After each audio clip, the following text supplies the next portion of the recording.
L'ordinanza la firmerò, se non stasera, domani. È già scritta, ovviamente siamo in un livello di allerta lieve, non siamo ancora in un livello di allerta che mi permette di firmare un'ordinanza imponendo dei razionamenti. Non lo vorrei mai fare, spero che piova. Però comincia a esserci un'ordinanza, vi anticipo già, che dà delle indicazioni. Siccità, pronta l'ordinanza regionale che al momento non razionerà ancora l'uso dell'acqua, ma darà una serie di indicazioni ai cittadini e alle istituzioni per non sprecare l'acqua. Tanto per dire l'irrigazione dei giardini piuttosto che il pozzo artesiano a gittata continua che sta lì a continuare a sprecare acqua quando si potrebbe magari chiudere con una saracinesca, con una valvola, evitando lo spreco dell'acqua. Sul fronte delle perdite della rete idrica e di irrigua denunciate dal Codacons con un esposto alla Corte dei Conti, Zaia auspica un nuovo piano infrastrutturale. Questo induce a pensare a un piano vero, io l'ho chiamato piano Marshall,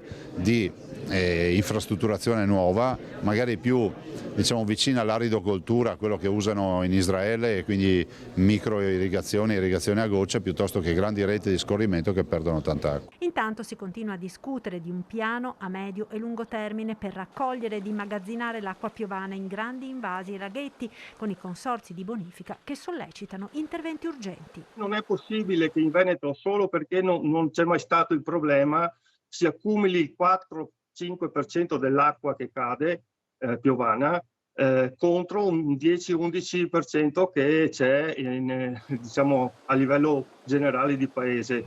Noi dovremmo arrivare al 50% per essere tranquilli. In Sardegna l'hanno fatto, in Sardegna riescono ad accumulare l'acqua che serve per 2 anni di siccità.